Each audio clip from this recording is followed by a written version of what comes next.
Are we sitting down? Why aren't we sitting down? Everybody sit down! Phew, right, we're sat down, straight up. Paul Heyman and Eric Bischoff have been hired by WWE officially, not in a storyline capacity, to be the executive directors on Raw and on SmackDown Live, which basically means that Paul Heyman is now running Raw and Eric Bischoff is now running SmackDown. The alliance finally won. They will still have to both answer to Vince McMahon, but I think this is one of the biggest things the company has done for years, and I also think it's one of the best damn ones as well. Why? Here's why.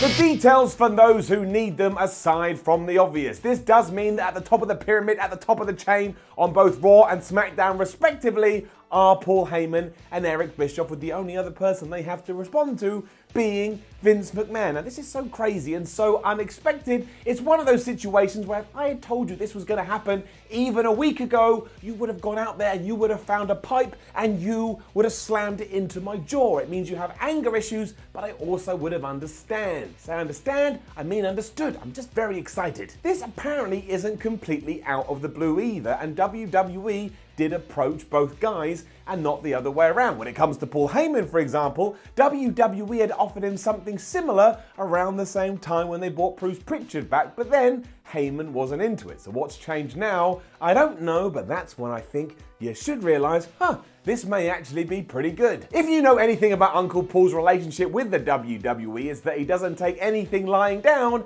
and he is more than happy to voice his opinion, whether you want to hear it or not. In fact, when he was working in creative around the mid-2000s, or whenever the hell it was, one of the reasons he left that was because him and Vince McMahon kept clashing heads, and they were both so sick of it, they both decided to draw a line under the damn thing, because they were just pissing each other off so much. And I know it's a different time and people age and people mature, but I cannot see any scenario where Paul Heyman would agree to this if he wasn't actually going to have some say and have some actual influence on what we were seeing on TV each and every week. He's not just going to fade into the background, he will want to have some serious control. And while yes, he still does have to go to Vinnie Mac and say yes, no, maybe, up, down, left, right, center, whatever, you've got to imagine there's been some kind of conversation where Vince has said, okay, look, I will be as affable as possible. And right now, that is like getting a mile. When you want an inch and get a mile, or whatever that saying is, because for the past, whoever knows how long, Vince McMahon has been like, right there, pal, I'm swearing, but I'm hiding it to be nice, it's my way, or you can flub the right off. And let's face it, now is the time to start making those changes, because WWE is not heading in the direction that anybody behind the scenes wants it to head in. It's the same for Bischoff as well, quietly cancelling some independent bookings he already had in his diary. Why the hell does he need to come back to WWE if it's just for lip service? He doesn't have anything else to prove. He rose WCW up to the top of the mountain, all right? He also crashed and burned it, but that is a whole other story, and it doesn't just involve Eric Bischoff now, does it? However, if the caveat is once again he is actually going to be able to influence WWE TV, well, that is a completely different kettle of fish. That is basically being as high up as you possibly can be in the promotion without being Vince McMahon. And again, imagine I had told you that in 1998, where WWF and WCW were trying to kill each other. Here we are, 22 years on, or whatever it is, and now they're all working together, and they're all working together to try and make the WWE as good as it possibly can be. The wrestling world is crazy. No wonder we're all exhausted all the time, and no wonder we're all stressed. You never know what's going to happen. For me, I think it's great. We all know that WWE needed something, and we all know that everybody and their cat will bleat on about the Attitude Era until they're blue in the face and they collapse on the floor and die. Well, now you are going to get as close to the Attitude Era as you can get in 2019. I don't mean with smutty storylines or crazy violence. I mean that everybody that was involved in that period is now under the same roof, and they're all working towards one goal. Like I just said, making WWE as good as it possibly can be. We got to get things kicking again, and I can already see a bunch of people rolling their eyes and being negative Nancy's, going to say, well, Vince McMahon is still in charge, he's still at the top, nothing's going to be different with this. And you know what? You may be right, but I am going to give them the benefit of a doubt and believe this can work. It just needs Vince to loosen the reins a little bit, which sounds unrealistic, but these are unrealistic times for WWE. They just struggled to sell out a pay-per-view, and the attendances for Raw and SmackDown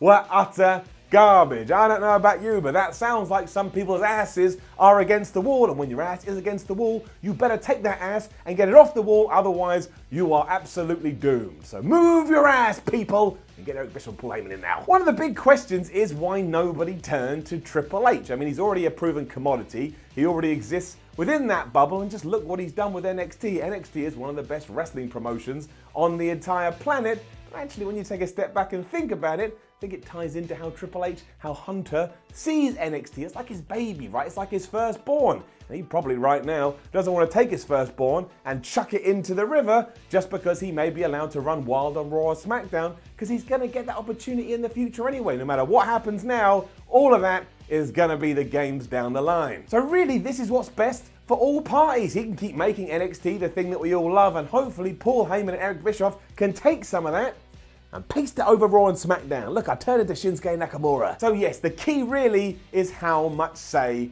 they get. But don't forget who Paul Heyman and Eric Bischoff are. These are two minds, these are two brains, these are two people who absolutely did transform wrestling in the mid to late 90s, be that with their ideas or how they presented pro wrestling. And if you think otherwise or you pretend otherwise, you've got revisionist history in there. If they too are willing to listen to others and give fans storylines that go on for a long time and actually have a decent payoff, as well as characters that mean something and have depth and evolve from week to week, then kiss me in the face and call me Charlie. This will be absolutely brilliant. It's also a last chance saloon in many ways. If it does turn out this is all a bunch of smoke and mirrors and the Vince McMahon hasn't changed and he's not listening to Heyman or Bischoff and he's still walking around with that crazy strut he has doing whatever he wants, it will get out to the fans, as all wrestling news does nowadays, and they'll just shrug their shoulders and go, well, why did I even bother? It's much like we see on Raw. Sometimes you get invested in a story, it doesn't go anywhere, you went, next time I'm not going to care. That will start happening with news like this as well. The disillusionment in WWE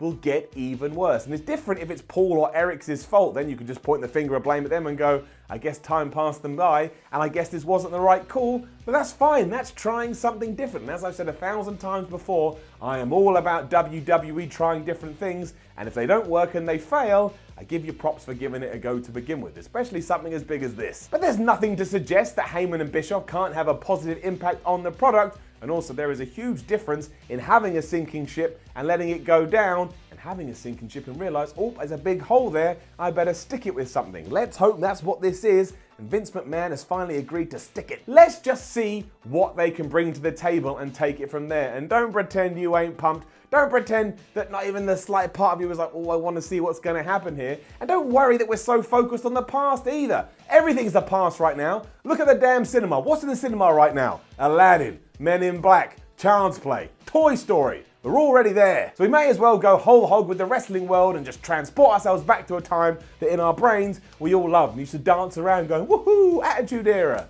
Well, the Attitude Era is back. I mean, it's not at all. That's not true at all. But at least now we have more ties than we did an hour ago. If nothing else, fair play to WWE for pulling something out of the bag that nobody saw coming and getting everybody talking. It does lead to another huge question. What the hell is going to happen with the brand split and the wild card rule? And Shane McMahon, sorry, I got my jokes mixed up, because that doesn't work at all. If wrestlers can still jump here, there and everywhere and confuse everybody, how on earth is Paul Heyman and Eric Bischoff going to build and write for different shows? But luckily that ain't my problem. That's a problem for WWE. But I am going to put my faith in all of this and hope that finally the company has realized they need a little bit of self-awareness. They've got that self-awareness and they've gone, boys, girls, children, old people, we need some damn help. Get somebody on the phone. And who better than Eric Bischoff and Paul Heyman? They've both been there before, they've got a track record, they've got experience, their CV is damn good, and Paul Heyman has been helping Brock Lesnar and Ronda Rousey do this stuff for the last few months anyway, if not the last few years. And we all liked it when Ronda was crazy in the back of a police car and kicking like glass into Charlotte's face. So maybe we'll get more of that. Maybe Paul Heyman will finally get his chance and finally get his due behind the scenes in World Wrestling Entertainment. Heyman will still be an on-screen presence as Brock Lesnar's advocate, and you've got to guess that Bischoff will get something like that too, because he is quite a good performer in front of camera, but we're just gonna have to take all of that stuff day by day. There ain't no mistake about it, these two are now in charge. Only Vince McMahon can look him in the eye and go, nope. It is a huge decision and one that will backfire if it does all go wrong, because we're all gonna start shrugging our shoulders and going, now what? You've literally tried everything. Stop throwing things at the wall just shut everything down. Hyperbole. But if it does reignite those fires and again gives me some narratives that go on for a long time and get me excited, then hot damn son, kick me in the car and drive me to Gibraltar, because I am ready. And look at me, I am positively excited, which is going to piss a lot of people off. I know, Millie, you're too excited. I don't care, man. I don't get many exciting things with WWE anymore. So when they come, I'm jumping on the bandwagon and I'm driving to Bandwagon Town. Now, don't forget to leave a comment below and let us know what you think about all this madness. It is crazy. I thought it was a joke at first when I saw it break on the internet. Like, share, and subscribe. Head over to whatculture.com and read yourself some articles. Follow What Culture on Twitter at WhatCultureWWE and watch more videos here on What Culture Wrestling. My name is Simon from What Culture. Thank you for watching, and I am officially exhausted. I actually looked at the calendar when I saw this story for the first time. I thought it's got to be April the 1st. I must have time traveled with Doc and Marty and not realized. But no, I hadn't at all. Paul Heyman and Eric Bischoff. And I know it's a big deal to some degree because all of my old wrestling fans started to text me and tweet me going, Miller, is this real? Is it a joke? Have I gone crazy? Is it 1998 all over again? Well, no, it's not. It's 2019 and everybody in charge in WWE right now was also responsible for that time in the late 90s when we all lost our damn minds. Color me excited, baby. I can't wait to get let down.